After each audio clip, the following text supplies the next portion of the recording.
Welcome back to the Celtic Cup, live from Grangemouth Athletic Stadium, where the Scots are taking on the Welsh and the Irish. Let's just confirm that last race result, the women's 200 metres, one of the clashes of the night. Lee McConnell, well, what a captain's performance that was for Scotland, winning in a season's best from Sheehy of Ireland, rather guesting for Ireland in second, and Jessica Ennis, the heptathlete, in third. Lee McConnell wasn't going to be beaten by a multi-eventer tonight, was she? Okay, let's get back to the track now.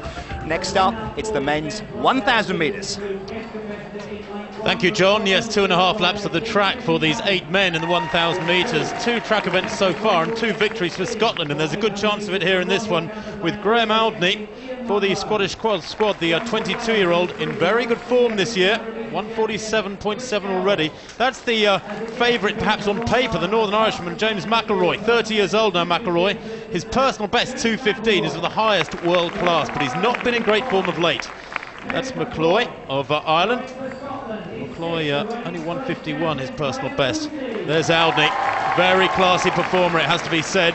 That personal best set just last month of 1:47 for 800 metres, suggesting he can go very, very quickly here. I would have thought around 2:20 in good conditions, maybe quicker for 1,000. Other starters there, Kevin Kane as a guest, Ian Munro as well for Cambuslang Harriers, he's a guest. Chris Gow for Wales. And of course they will have to contend with this difficult wind. Well, away they go. No pacemakers in this point-scoring match in the middle distance races, which could make it awkward. Remember, a fabulous mile in prospect later on in the evening. But certainly they've gone off at a healthy tempo here through the first 100. They come into the straight, and as they come through the line down in front of us, they'll see 2 laps to go. And leading there is Kevin Kane from Inverclyde AC. And he takes them through 200 metres and around 26.5, 27.38. I think that's probably a little bit pessimistic. Into the back straight they go. Well, certainly Aldney looks as though he's moved into second place, the Scottish athlete. Yes, he has, and with James McIlroy of Northern Ireland, Windsor, Slough and Eton guesting there. As you were saying, Tim, he's got a very good time under his belt. Not running well at the moment, though, he really isn't. Andrew Brown coming wide on the outside, into contention there on the outside, as you see. But really, Aldney, with a 1:47.77 this season in June, is quite useful. But you're quite right, I'm not sure this pace is quite useful by Kevin Kane, if it is pace. Well, nobody seems keen to go with it. Jim McIlroy really isn't in very good form at all. He's had some awful runs in recent weeks. He's in second place at the moment, leading the main field, I suppose. And they come down now towards the bell, and the pace has slowed pretty markedly, I have to say. He goes through, does Kane, and around 1:24, 1:24.05. But even at that tempo, he has a lead of, what, 3 or 4 metres. McIlroy in second place. The Welshman there, Chris Gow, I think in third place in the red strip, has got McIlroy certainly in his sights now, as Kane begins to slow into the teeth of that gale up the back straight. Maybe they're a little bit more sheltered there down at track level, but Gow now kicks hard. McIlroy in a slipstream, just over 200 metres to run. McIlroy, remember, a very, very useful 400-metre man as well. Multi-talented sportsman, and McIlroy now in the wake of Gow, the Welshman. These two beginning to get away. Kane has been passed as well. Munro there moving through, having a good run. Ian Munro, that is, from Cambuslang Harriers in third place.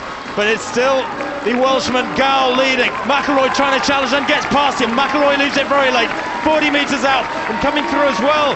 Gow there beaten through into second place. McIlroy takes it, no doubt about that. Munro takes third, 2:21.96. A lot of hard running there in the final 250 metres.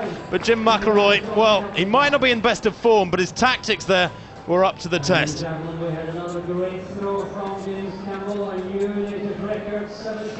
Well, this was the early part of the race, and certainly this is the point at which Chris Gow, the 21-year-old, the best of 1:48.59 for 800, really started to take it on here, and he thought that he'd done enough. McIlroy is so inconsistent, he really is. He's a 1:44.65 man at his best. Didn't do very well in the trials. Here he's come back, and Gow, who ran a much more evenly paced 1,000 metres, finds himself under pressure, and you can see the tension in the face too. But good run by Ian Munro too. Been injured a lot.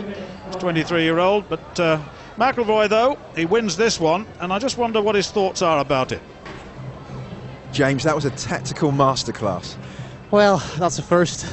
Quite windy out there, so I wasn't sure whether they went off too hard or whether I was hanging back too much. We just wanted to be competitive with 200 to go, so yeah, it went okay. You kind of teased the field because you always seem to have another gear in reserve.